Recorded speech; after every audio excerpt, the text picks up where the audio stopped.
Alright, I just tightened my hair. As you can see, the fresh parts are very, very clear. I did the relatching. It took me one day. No, I'm lying. I started last night. And this is where I am today. And it made me address one thing that I've been asked many times. Doesn't your hair break? It's so thin. The only part that breaks, I myself trim my ends. Okay, I'll be honest, not even every year. Maybe once in 3 years when I think about it. So I haven't trimmed my hair this year. I think I trimmed it last year, maybe 2022. So when I've been tightening my hair and latching it, the ends are the ones that have snapped off, which makes sense because they're the ones that have been on my head the longest. So they will be weak and fragile. The other thing I wanted to say is please take everything I say with a pinch of salt. I'm not a trained hair person. I just know what works for me, myself, and what I'm using for my children. And I've got a hair, what's it called? A hair balm, also African hair balm. That's literally what it's called. That is also apparently natural. None of the harmful stuff, the parabens, the sulfates, the this and the that. And I use that on my daughter. She's got my daughter has it. That's why I don't have a picture of it. And what I found is summer is horrible. Summer is horrible for locked people. So you'll find some random ways that I just had fun in getting so that I could get it off my neck. We had 35-degree temperature, 35 degrees Celsius temperatures. Other days were 33, 34, 33. It's hot. This is hot. It is hot. And the other thing I wanted to address, which I have found to be true indeed, many locked sisters were saying that gray hair doesn't lock as well as our new hair, our younger hair. And that is true. That is true. You can see these are the ones that are hanging around loose. The gray ones, they're the ones that are loose, gray. And even in the locks, there we go, there, the grays are the ones that do not stay tightly in the lock. Other people have time to then cut each lock, like trim. I don't have that time. Trim, I don't have that time, so I'll just live with my grays sticking out. And I don't mind because I usually have it covered. It's only now with the high temperatures that I had it out. And I don't care about what it looks like. I just need manageable hair. So yes, that's the one true, very true thing about gray hair and locking. I don't know about palm rolled locks and twisted locks, the ones that they hold together with gel, beeswax. I don't know about them, but for us, people who don't use any, stuff to hold our locks together, that is indeed what happens. Our grays don't lock as well as the ones that were not gray. That's just a little bit of an introduction. As I was going to say that this is just going to be a hodgepodge of different snapshots of my hair, mostly so that you can see, for the people who ask me how to do my hair, they can see this. And I do mention that later on. That is for the people who ask how to tighten my hair. And just like it's out of interest sake, so that you know what we in South Africa do with my hair and my budget. We need oil. I oil my scalp with oil, like jojoba. Is that how I pronounce it? We used to call it jojoba. I don't know what it really is. And almond oil and stuff like that.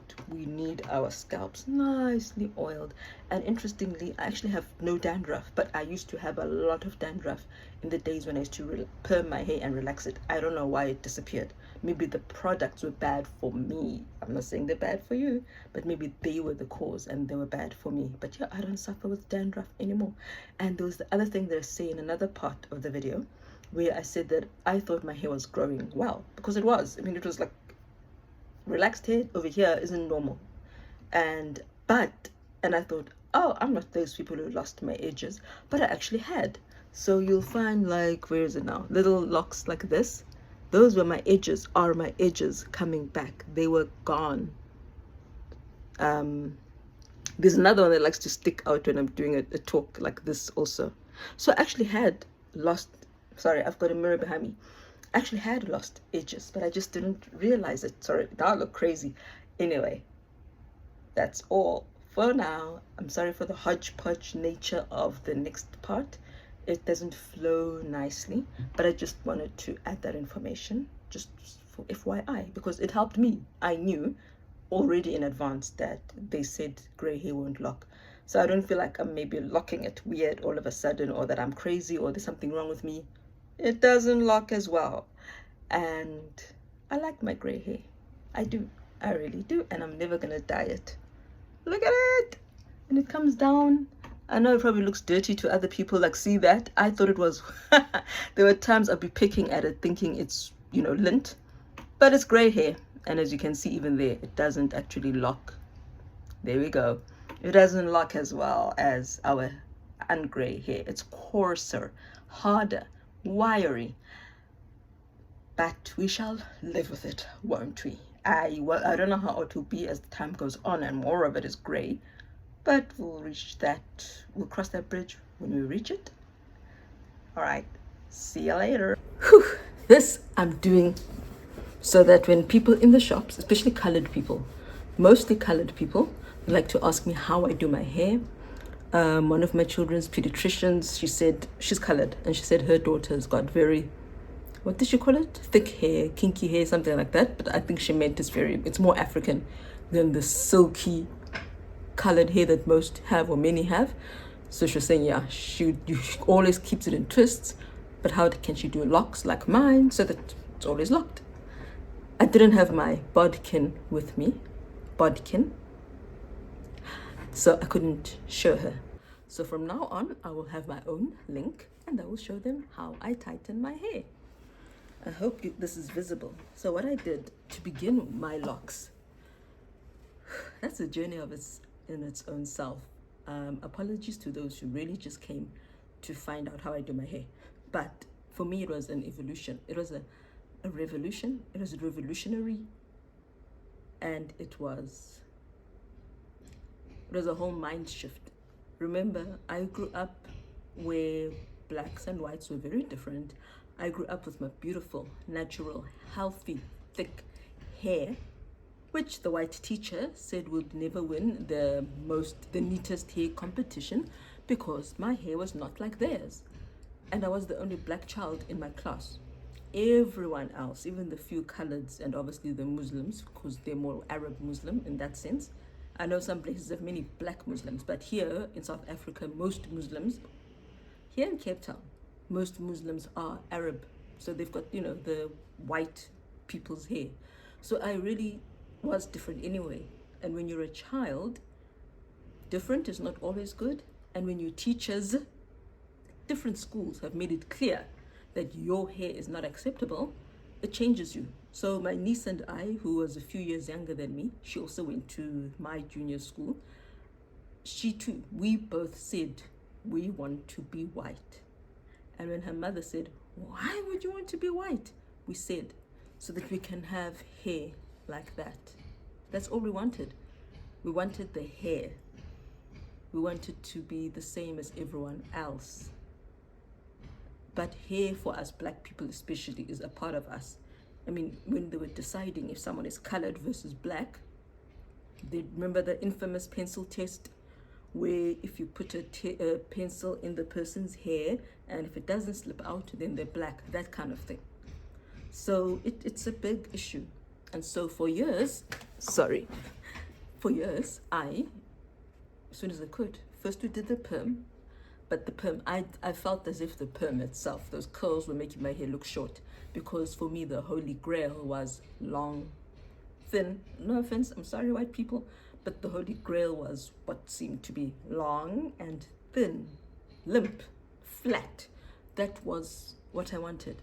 So as soon as I could, and as soon as it really came onto the market, we did the whole relaxer thing, as I said. So I spent my teens relaxing my hair a lot. I suffered with the burns. I've still got a burn on my neck. I've still got the scar from a terrible burn where I told the person that I'm burning, my neck is burning, and they didn't believe me. They dropped relaxer on my neck itself. So, but everyone kept telling us, the hairdresser, she kept saying, you suffer for beauty. That's what we all said. You suffer for beauty. You do the cornrows, it's painful, but you suffer for beauty. What we used to do is put a wet, cold face cloth on the hair to try and minimize the pain. And I remember even in high school, I went to the GP for some issue, and he was looking at my neck, and he's like, stop this. He was a white man. You need to stop this. You need to stop doing these tight hairstyles. Now, can you feel? And he made me feel. And you know that rash that we sometimes get at our hairline? He said, you've got microfollicular infections. So my follicles were infected, and it's caused by the pulling, when you're pulling the hair, tugging it out of the follicle. So the braids, the tight cornrows, they were not good for us. And of course, I didn't realize it then until I grew my hair. But I did have a hairline. I'd lost hair. Some people had what we call inji baba, which is where you can see that like the edges are gone. But mine, I never had that. So I thought, nah, my hair is fine. And I remember one time also in my high school years where a cashier told me, you should be a hair model. So I'm coming to the point that when I decided to go natural, it wasn't because my hair was broken, damaged. It wasn't because I hated relaxers. It wasn't that. My hair was beautiful and it was long. It was so long that my hairdresser herself had asked me if I could be a hair model for one of the hair shows, but it was on a Saturday, which is Sabbath, so I couldn't. And as I said, the cashier guy, he too was like, oh my word, you need to be a hair model. Your hair is so beautiful and long. And people would ask, do you have a weave or is that your hair? So it's not that my hair was short. It wasn't because of damage that I went natural. I went natural because it was healthy. And I've been on a health kick for a while. Okay, sorry to bring in the religion, but I do it because my body belongs to God, and God deserves the healthiest body that I can give him, so that I can be as useful for as long as possible. As useful as possible for as long as possible, which is kind of hilarious given he then gave me an incurable and progressive disease. But I can do my part to make sure I don't make sure I don't die of a heart attack at age 50, for example. So I began to be healthy diet-wise from, I think, 1999. I quit meat, and then as time went on, I quit cheese. I went plant-based fully. And then also the stuff I used to put on my body, especially back then, we had more money, so we could afford the more expensive things. Let's be honest. When you go to Clicks or Discam or any of these stores, buying clear, C-L-E-R-E, is cheaper than going to the shop and looking for shea butter, which isn't even in every shop.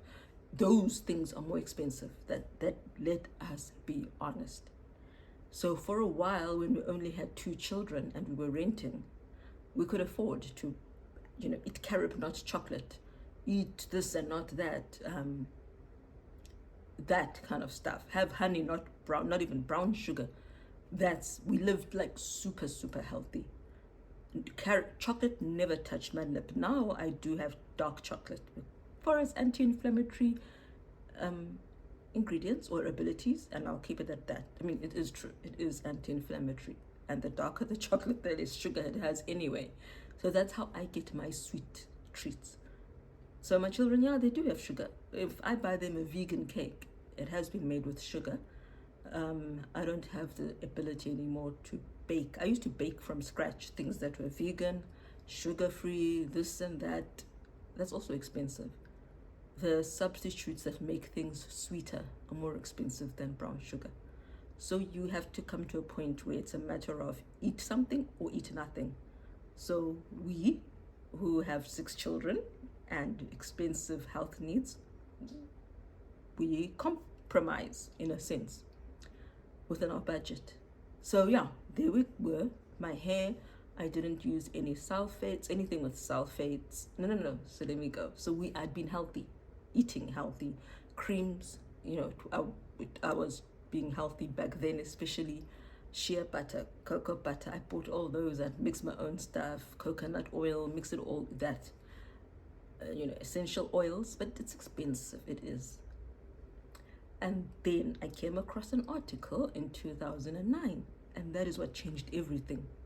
Research on black people's hair and how these tight hairstyles, those tight cornrows, those tight ponytails, all the things I used to do.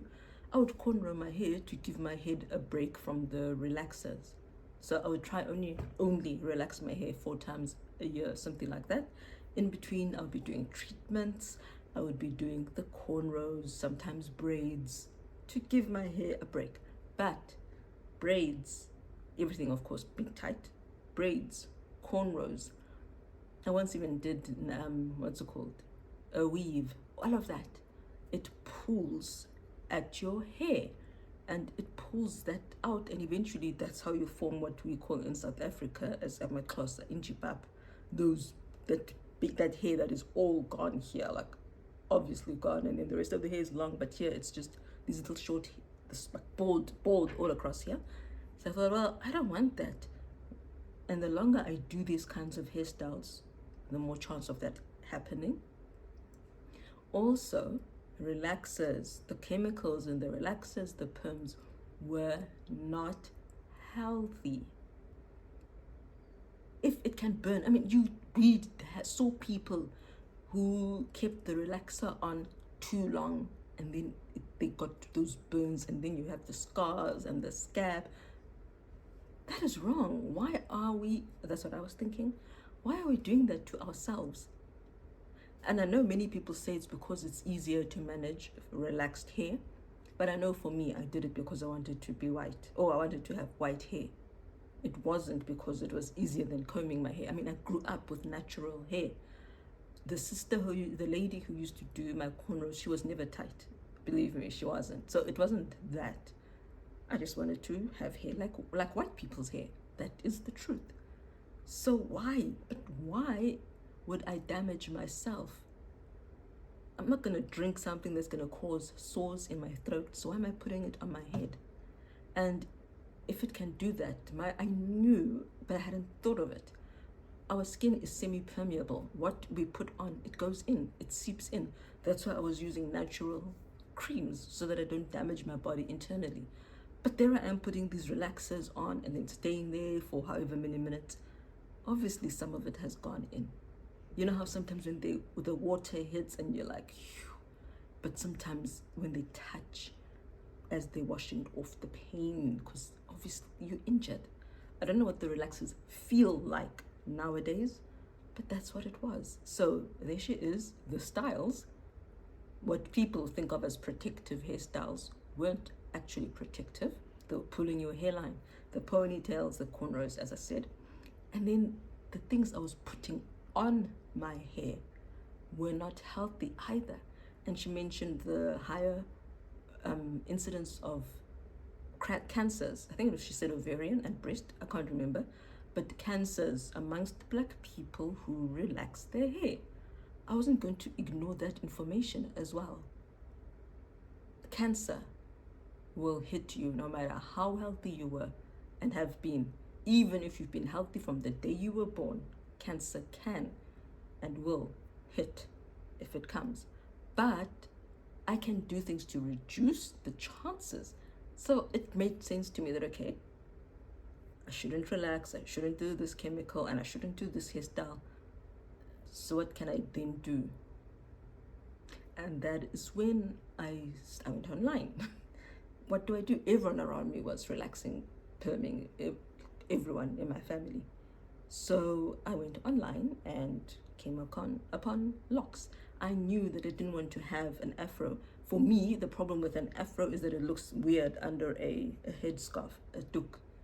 So I just knew that I'm not gonna have an afro because I don't know how I would keep it flat without doing those cornrows or plaits, etc. So locks it was. Locks was the only option. But I didn't want to waste money because we used to relax our own hair at home sometimes, and now my family was growing. I didn't want to waste money going to a salon to get it done there. So the question was, okay, how do I do locks at home? So yes, you did find the people teaching you how to palm roll your locks. And then I came across sister locks. Sister locks for me were what I wanted. At that time, I was only covering my head only at specific prayer times. So for me, because 1 Corinthians 11 says you should put on a head covering. I mean, even nature tells you that women should have something on their heads. That's why women have long hair and men have short hair. So when you pray and you must, or prophesying, which for me means teaching about God, talking about God, you should have a head covering. So at that time in my life, for praying and for worship at church, or anytime when I was going to speak about God, I would put on a head covering. But at other times, I wasn't yet covering my head. I wasn't yet a full-time covering person. So I thought sister locks will work because then I can do nice, cute style. It's cool. It's more like hair in that it's more, there's more to play with than, 8 locks here, 8 locks here. That's why I chose sister locks. Except we didn't have locticians in South Africa. No one I knew did sister locks. I even had an acquaintance who came across my page and said, okay, because she was single, rich, she actually went overseas to go do sister locks. I didn't have that luxury. So I learned online how to do my hair. Mind you, I still had relaxed hair and I didn't cut it.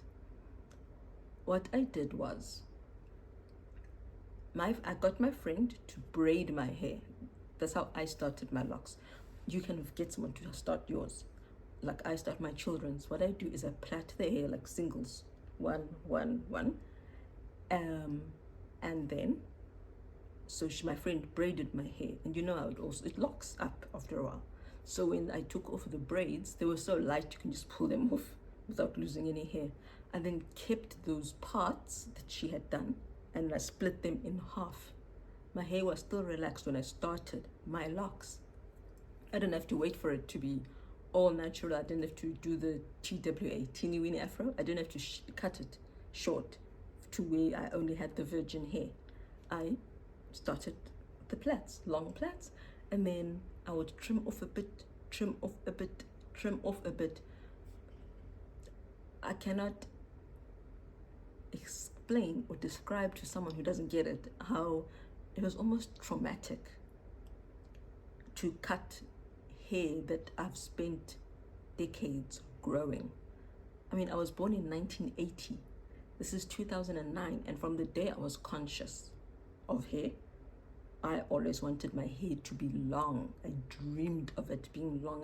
Literally, I would even dream that my hair is long and I can do ponytails and have it long. I dreamt of long hair. So yes, I started my locks with the relaxed hair, but the whole goal was to be fully fully, locked. Plus, relaxed hair doesn't lock. So I had to eventually cut it. And one day I just thought, this is stupid. It's just me. Because there was also the aspect of being feminine. I didn't want to look like a man from behind. But my hair had gone to a point where I could have been a woman with short hair. And my husband got back from work and he was like, has someone died? What have you done? Why did you cut your hair? It was not me. That's not me. That's not the person he knew. I never, ever wanted short hair, ever. But yeah, eventually it grew about that much, and then I cut off the relaxed part and left only my virgin hair. So as I said, I plaited it, right, to begin with, and then as it grows, I do it once a month. When it grows and you've got enough hair to form, when you've got enough unlocked hair, this is how I do my retightening. Some people do 6 weeks, once a month. It's up to you. So I hope you can see it. But I put the bodkin. I bought a bodkin at the sewing shop. This is how I do it. This is the method I learned online. So there are 2 methods. A tighter curl one, the tighter pattern will be not the one I do. I just do 1, 2, but you can go. Okay, so I put in the bodkin in my virgin hair, in the growth, making sure that I'm not touching any other lock, and so that they don't get stuck together. And then I put the end of the lock into the bodkin itself and then pull. So you noticed I always start coming in from my right. I go in, and then this is the 1-2 pattern, and then I do my second one going in from behind. Again, I make sure that I'm not catching any other lock. I made a lot of mistakes when I was new at this. And again, so I put it in through the growth. Make sure I'm at the top of the growth. Put in the end of my lock into the hole of the bodkin. See, I came in from behind, and then I pull it back. That's what I do. And I do that 1, 2, and make sure that my last revolution is going backwards, so that I know every time I do my locks, I'll go in from one side. Some people do it so they go in, put in the thing, pull it out, and then they go 2, put in the thing, pull it out, and then they go 3, put in the thing, pull it out, and then 4. So they go from every direction. I did that, but I would then find that I sometimes don't do full revolutions. So I just do 1, 2. And that's how I do my locks. And that's how I started all my children's locks. And yes, you can undo locks. Well, you can undo this type of lock. I had done my children's locks, but you know how children are, sand, and also they don't make it easy to wash their hair when they're still young. And I started each child's locks when they started saying ow, ow, no matter how much stuff I put on to soften it, etc. Then I started doing locks as well, because then it's just like finger comb, spray, all done for the day. There's not much maintenance, and it's only once a month when I tighten. So it gets white, you know, those white things. And even I had sometimes where I got white from the shampoo. If you don't rinse that shampoo off enough, or the conditioner, or the spray, if it leaves residue, it eventually looks like you've got white stuff. You know, like even when you've got braids, that white stuff, it gets trapped in there. So I undid 2 of my children's locks and restarted again, making sure all that stuff is out. My little girl, obviously, she's got it still also, but for her, I'm not gonna undo it. I'll just wait for it to keep growing, have less residue, and just keep trimming until the portion that has the white stuff is gone. That's what I will do. So yeah, that is how I do our hair. I hope that helps a bit. And if you look online, because I did go twice into sewing shops where I am, and they didn't have a bodkin. That's what I use, a bodkin, for my micro locks.